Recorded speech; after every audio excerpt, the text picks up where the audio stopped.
What if every morning all you had to do was remember one Stoic truth to stay grounded throughout the day, no matter what happens?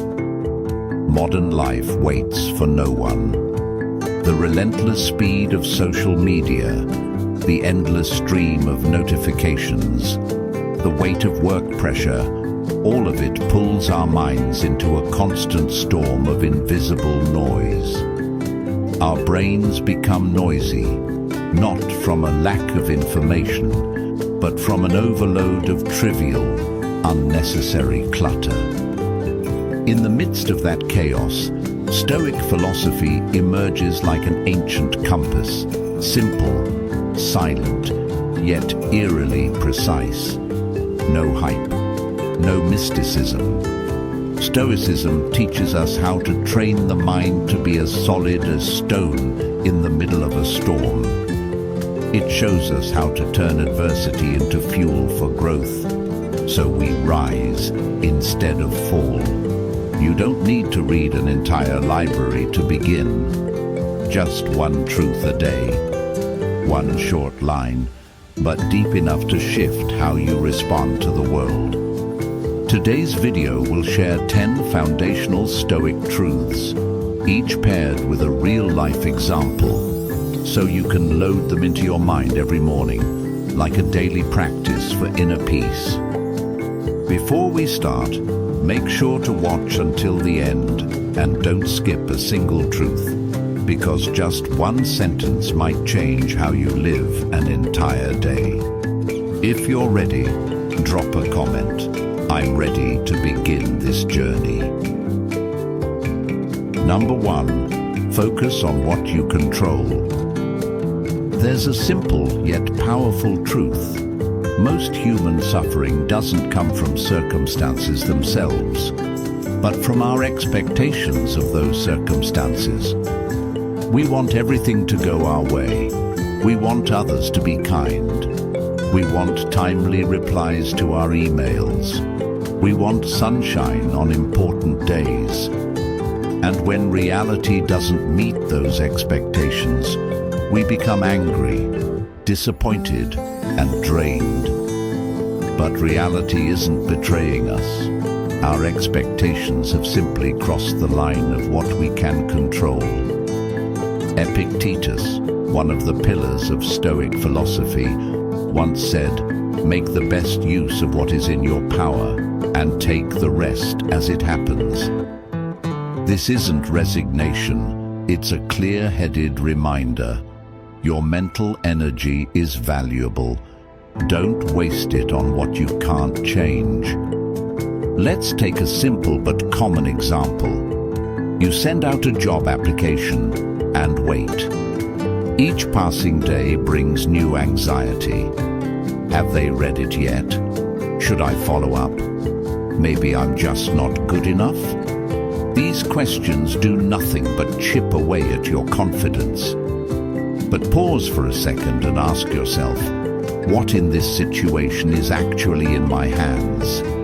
The answer: you can improve your resume, learn new skills, and actively reach out to people in the industry.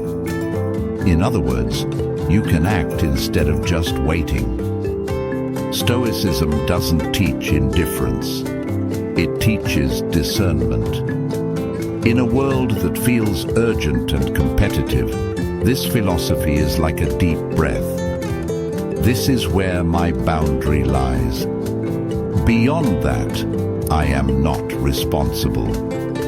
Recognizing that boundary is what sets you free. You don't have to control the whole world, just your response to it. The habit of focusing on what's within your control is a skill.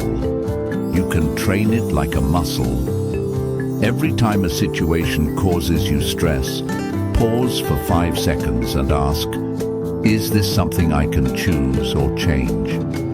If yes, act. If no, let it go. Repeat this, and you'll find your mind becoming clearer, lighter, and far more focused than before. The amazing thing is, The moment you stop trying to control everything, you begin to master yourself. And in a world full of uncertainty, that kind of self-mastery is a powerful force. So each morning, instead of thinking about the 10 things that could go wrong, choose one thing you can do well today. Then do it with your full presence. That's Stoicism, not just a philosophy, but a way of living that helps you walk through the storm without losing who you are. Number 2, be aware, not reactive. When you're stuck in traffic and someone honks at you, the first thing you often feel is frustration. The sound hits your nerves like a stab. Your mind yells, "Why can't they wait just 3 seconds?" And in a split second, you find yourself honking back, angry, maybe even swearing. But what if you took a deep breath? What if you paused for just 2 seconds? You could choose a different response, silence. You could look at the other person without hostility. Tell yourself, "I've been in a rush before. I've lost my temper too, but I don't have to be like them." That is the power of awareness. Between stimulus and response, there is always a space. Whoever can control that space is free.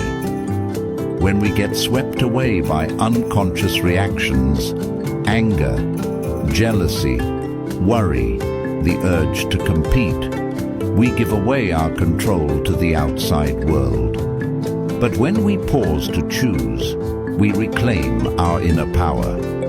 Marcus Aurelius once wrote, "You have power over your mind, not outside events."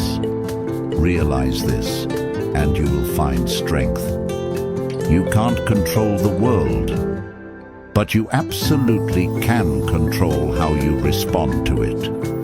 And when you truly understand that, you'll discover a quiet, unshakable strength within. Make no mistake, this isn't about suppressing emotion. Stoicism doesn't encourage numbness, it encourages awareness, so you don't become a victim of your own reactions. And you can practice this every day. When someone cuts the line, instead of glaring at them, think, maybe they're in a hurry for a reason. When you're rejected from a job, instead of feeling small, ask, what did I learn from this? When your child throws a tantrum, instead of snapping, pause for 2 seconds and breathe. The key is awareness. No one can make you lose control unless you give them that power. And if the second truth is about being mindful in every reaction, then the third truth takes you even deeper into life itself. Memento mori, remember, you will die. Sounds grim, but behind that reminder lies something deeply liberating. Stay with this, because the next truth might just change how you see every morning you're lucky enough to wake up. Number 3, memento mori, remember you will die. If there's one Stoic truth you should remember every single day, it's this: memento mori, remember you will die. It may sound grim, but in reality, it's not a call to pessimism. It's one of the clearest, most powerful, and profound reminders to truly live. Because only when you realize life is finite do you begin to cherish every moment. We live as if we have endless time. We postpone the things that matter, the calls we haven't made, the hugs we haven't given, the dreams we've shelved because it's not the right time. But if you truly knew that tomorrow might not come, would you still drag your feet like you do today? Or would you pick up the phone tonight and call your parents instead of thinking, "I'll do it tomorrow"? The philosopher Seneca once wrote, "It is not that we have a short time to live, but that we waste much of it." Death isn't something to be feared. It's something to be acknowledged as a lens through which to examine how you're living. Becoming fully aware of the end makes every present action more meaningful. It teaches you to focus, to prioritize, to have the courage to say no to the things unworthy of your limited time. Imagine this: if today were the last day you got to do the work you love, to drink your usual cup of coffee, to watch the late afternoon sun, you'd see it all with a new layer of meaning. Not because anything changed, but because your perspective changed. And that's the power of memento mori. It doesn't change life. It changes how you live it. In daily life, applying this truth doesn't require grand gestures. Just ask yourself each morning, if today were my last day, what would I choose to do? And then do it. You don't need to quit your job, move cities, or travel the world. Sometimes it's as simple as forgiving someone, saying thank you, or being truly present with someone you love. Those small things, under the light of mortality, become monumental. Some people worry that thinking about death will drain life of its joy. But the Stoics never said you should be sorrowful. On the contrary, they want you to be awake and grateful, to understand that everything is temporary and therefore precious. It's not about being gloomy. It's about being urgent. Not about fear, but about living with intention. Each day, if there's only one thing you keep in mind, let it be memento mori. Not to make you anxious, but to help you cherish every second you've been given. Because when you live as if everything could end, that's when you start to truly live. And that is a mindset worth practicing daily, like brushing your teeth, like breathing, to keep you clear-headed in a world full of distractions. Number 4, amor fati, love your destiny. Marcus Aurelius once wrote, "What stands in the way becomes the way." This isn't just a catchy quote to stick on your wall. It captures the spirit of one of Stoicism's deepest truths. Amor fati, love your fate. Not resignation. Not simply trying to grit your teeth and get through it. Amor fati means actively and wholeheartedly embracing everything that happens to you, even the things you didn't ask for. Failure, illness, loss, misunderstanding, all of it becomes fuel for growth. If you choose to see it that way, imagine you've just failed at a startup. Months of effort, money, sleepless nights, only to end in zero. If all you do is sit in regret, blame yourself, or feel ashamed, then that failure will remain a wound. But if you treat it as a costly but invaluable lesson, if you write down what you learned, share your story with others just starting out, you not only heal, but you become a source of strength. From someone who fell, you become someone who leads. That's amor fati, no cherry picking, not I only love the good parts of fate, but I welcome all that has come because it needed to come. As Seneca said, a gem cannot be polished without friction, nor a man perfected without trials. Of course, this isn't easy. Our first instinct when we're wronged or hurt is to resist, to fight reality. But that resistance is what drains us. Acceptance doesn't mean giving up.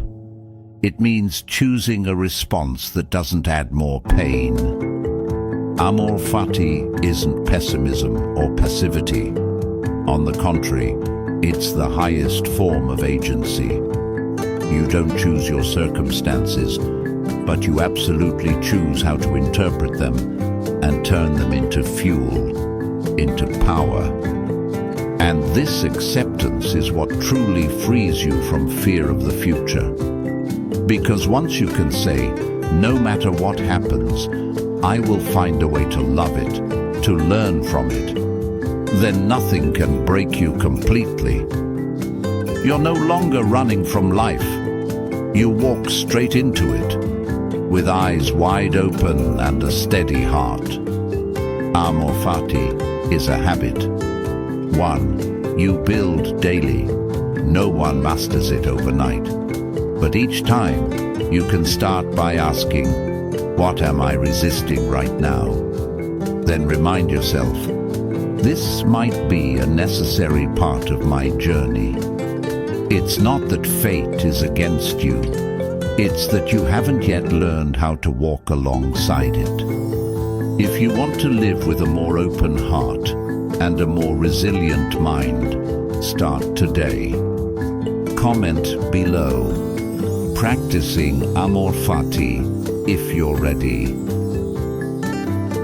Number 5. Character is more important than reputation.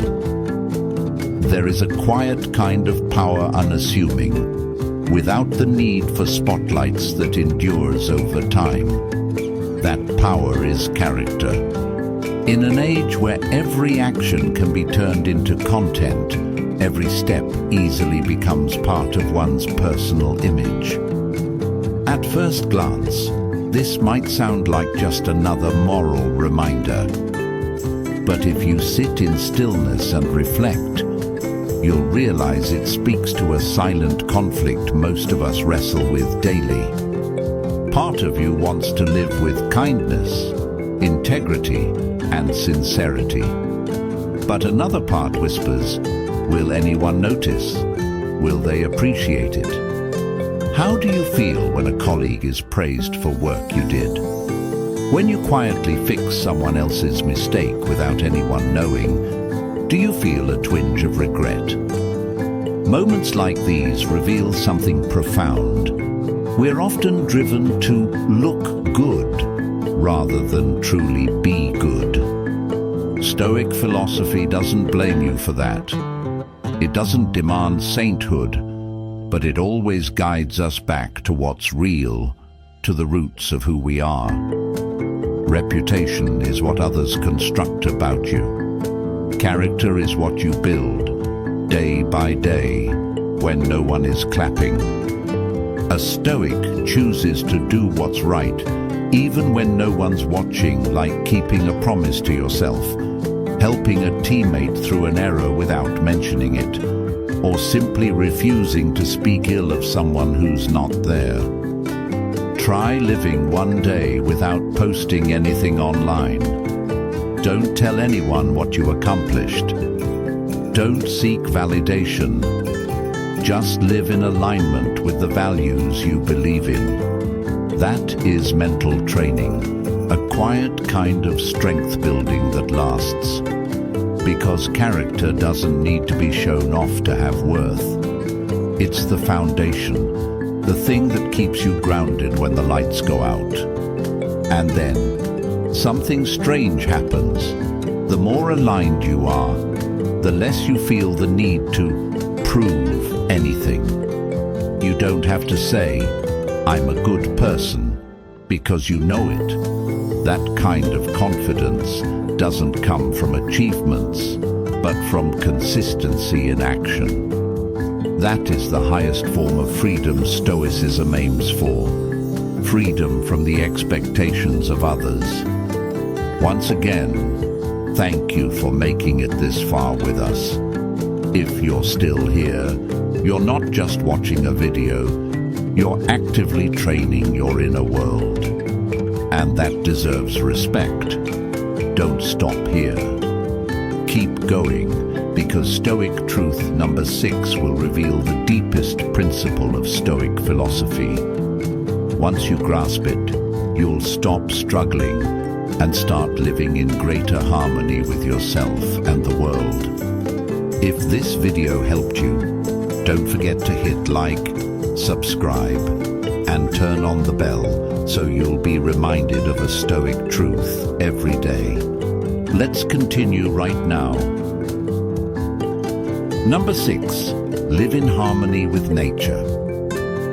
We often mistake living in harmony with nature as merely going hiking, eating organic food, or occasionally turning off our phones to detox. But to the Stoics, nature isn't just trees and sky. Nature is the way everything operates, and that includes you, your rational mind, and the community you're part of. To live in harmony with nature means to live in alignment with human nature, to think, to connect, and to act responsibly. You are not separate from the collective. You are not a lone individual trying to optimize yourself, but a link in a living system where personal behavior impacts the whole. So living in harmony with nature isn't just about finding peace of mind. It's about becoming a healthy part of a healthy community. In practice, this begins with small actions. For example, instead of sitting for 8 straight hours in front of a screen, set a simple rule. For every 50 minutes of work, stand up for 10 minutes to relax your shoulders, stretch, and breathe slowly, because your body wasn't made to stay still. We were born to move, to walk, to communicate through eye contact, gestures, and words, not just through keystrokes and emojis. You care for yourself, not because self-care is trending, but because it's a natural law written into you. Likewise, you don't live only for yourself. You need a connection. Spending a weekend picking up trash with others doesn't just clean the environment, it clears your mind. You're heard. You have conversations. You're reminded that the world doesn't revolve around personal schedules or KPI goals. Every small act of kindness towards someone else is an act of living in harmony with nature, because you're helping the human ecosystem run a little smoother. Living in tune with nature is how Stoics resist the isolation created by the digital age. We can be fooled into thinking we're connected, when in reality, we're just consuming information. We can think we're resting when really, we're just paralyzed by fatigue. Returning to a natural rhythm, measured movement, and meaningful connection is how we reclaim a sense of peace that technology can't provide. You don't always have to do something big, but every time you choose to step outside, to truly listen to someone without checking your phone, to lift yourself off the chair and walk around the block, you are living in alignment with who you truly are. Not your digital persona, but your real nature. That's when you stop struggling to find balance, because you've already placed yourself back into nature, where everything is already balanced. And that is the Stoic truth you should remind yourself of every day. Number 7, premeditatio malorum, anticipate the worst. Before your presentation, try listing the 5 toughest questions you fear most, then practice answering them in front of a mirror.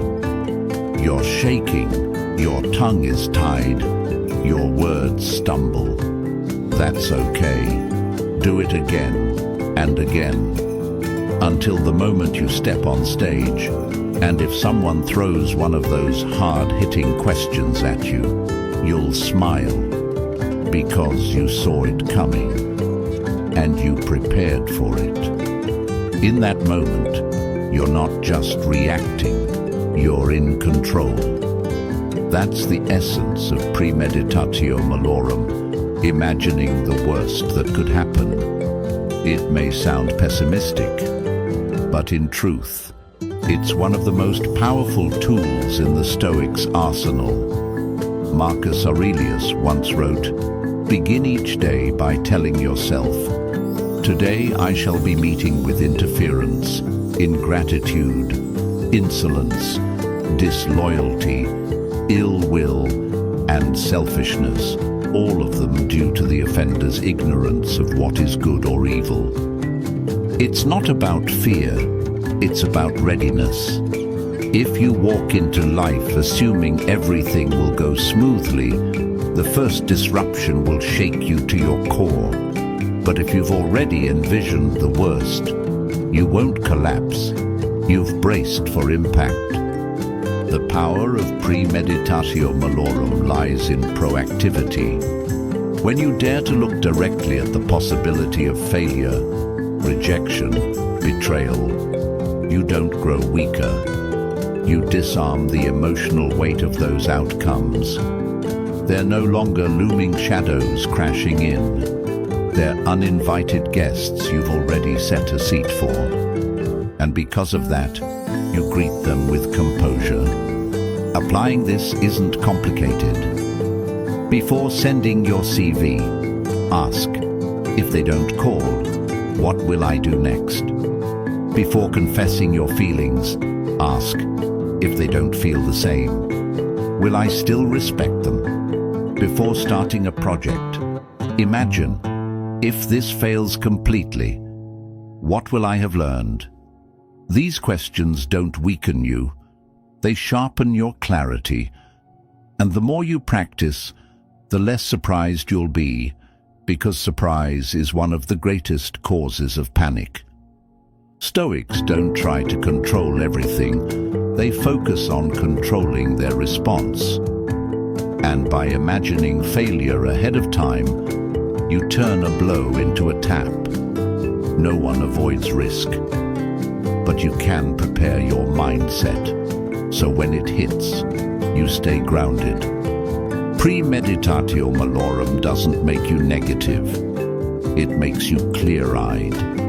Because only when you've dared to face the worst can you truly value the good. You stop living in vague anxiety and start living with presence, intention, and the strength to say, whatever happens, I will remain standing.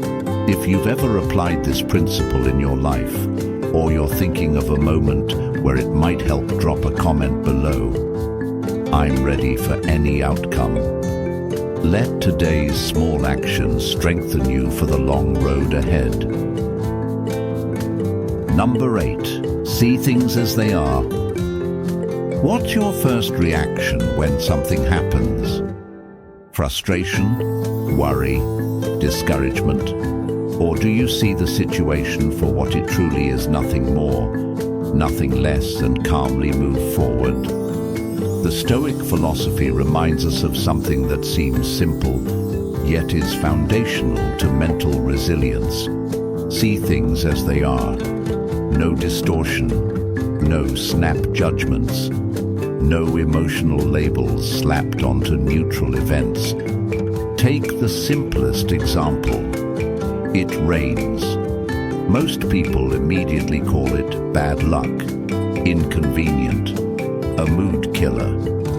But rain is just rain. It's a natural phenomenon, not a personal attack. You are the one who assigns it a story, and then let that story steer your mood.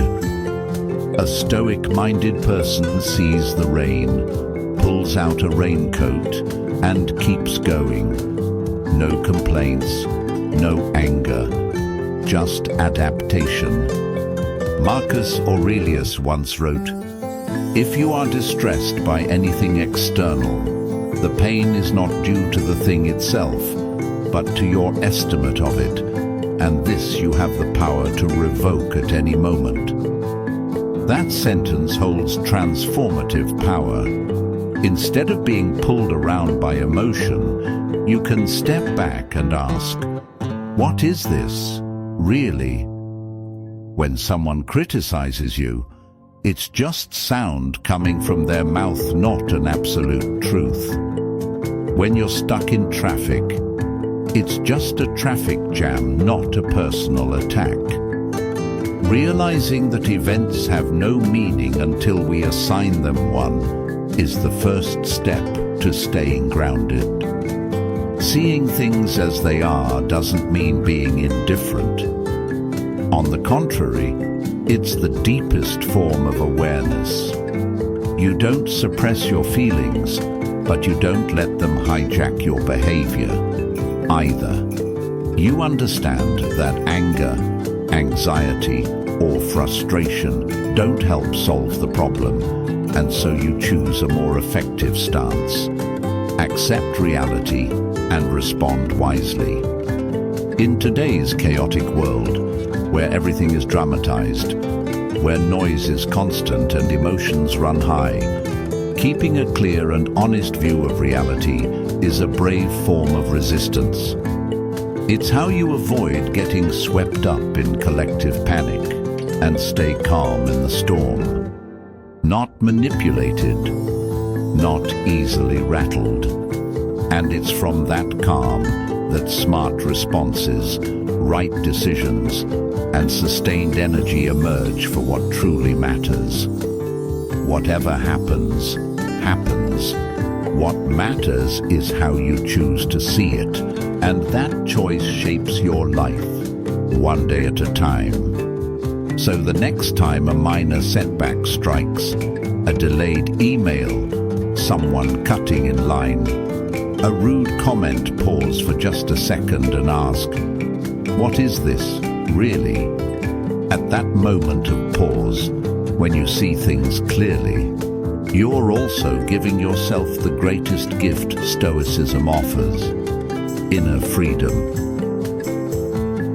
Number 9. Simplify your desires. The less you need, the less control life has over you. That's a principle the Stoic philosophers emphasized thousands of years ago. Yet the more modern life becomes, the more we seem to forget it. In a world flooded with ads and promotions, the mindset of buy more to feel enough has crept into both our thoughts and daily habits. You don't really want that item. You're just used to the feeling of owning things. Once you realize this, you start to see the world through a different lens. Less, but deeper. Fewer needs, but greater peace. Ask yourself, the last time you truly felt satisfied, was it because you got something new, or because you felt enough as you were? The answer is often surprising. You can start with one small action. Try a 30-day no-buy challenge. For 30 days, only purchase what is absolutely essential: food, medicine, basic necessities. No new clothes, no tech accessories, no random orders just because you're bored. At first, it might feel empty, but within a few days, it becomes clear. Most of the things you thought you needed were just reflexes. And when you buy less, you suddenly have more, not money, but time. Time to read that forgotten book. Time to learn a new skill. Time to simply be with yourself, without distraction. That's when you begin practicing inner freedom, something no buy now button can ever give you. Simplifying your desires doesn't mean rejecting joy. It means mastering it. You can still enjoy a good cup of coffee. But because you choose to not, because an ad made you feel like you needed it, you can still buy something, but because it brings value, not because it satisfies a whim. When you practice living with less, you realize you're expanding. And into that space, philosophy quietly enters steadily, deeply changing the way you live from the inside out. Eventually, you'll realize something else. This process of simplifying cannot happen alone. Temptation is always around you, and those who live consciously, whether in real life or just through a video like this, are your most valuable allies. The final truth, and one of the most essential lessons the Stoics left us, is this: surround yourself with a wise community. What happens when you're surrounded by people who live slowly, intentionally, and with real values? Don't overlook it. Because the environment you're in is silently reprogramming your mind every single day.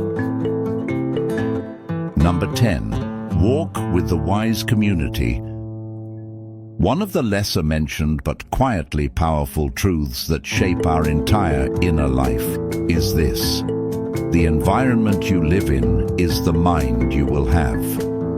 In Stoic philosophy, a person is not an isolated being. We are part of a whole, a vast current, where every thought, every conversation leaves its mark on the mind.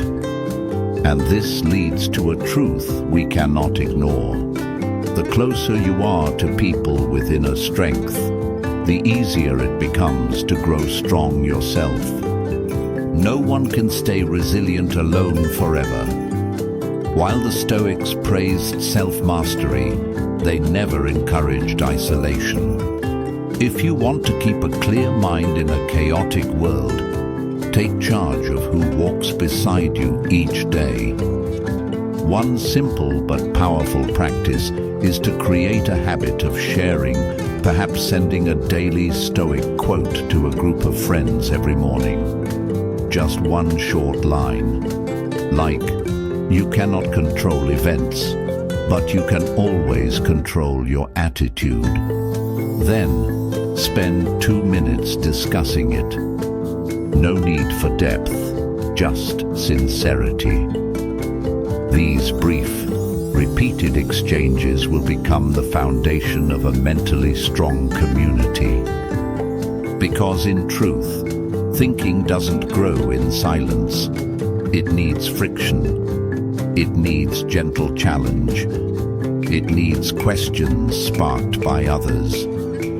When you have a community, even just a few people united by shared values, the principles of Stoicism stop being abstract. They become alive. They take on voices, sounds, and real-world presence. Moreover, sharing Stoic ideas each morning is also a way to quietly ask yourself, what will I live by today? In a day that might bring turmoil, just a few seconds in the early morning to anchor your mind to lasting values can be enough to build a mental foundation strong enough to withstand the pull of chaos. And then you'll realize the wise person isn't the one who never stumbles, but the one who chooses the right people to rise with. A Stoic community, no matter how small, is a safety net that reminds you every difficulty is a challenge, not a punishment. You are not alone on this journey to train the mind. Walking with the wise is a choice, but it's also a quiet commitment that you are serious about becoming a better version of yourself.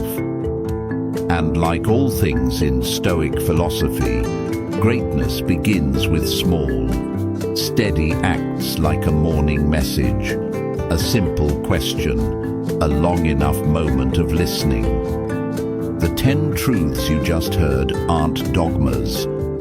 They are 10 mental batteries, a quick charge for your mind each day. In the face of life's unexpected upheavals, they help you stay clear-headed, grounded, and true to yourself.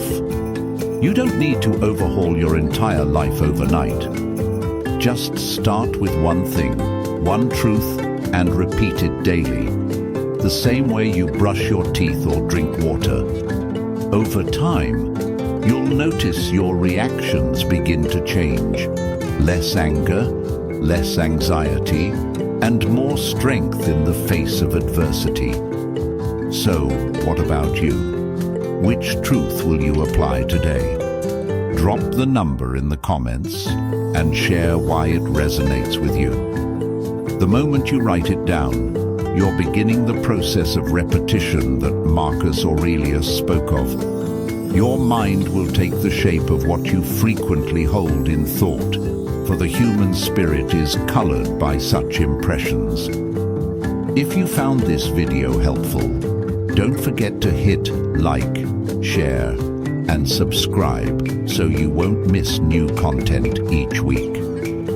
Tap the bell to get notified when the next video goes live, because the journey to training your mind is far from over. Stay steady. See you in the next video.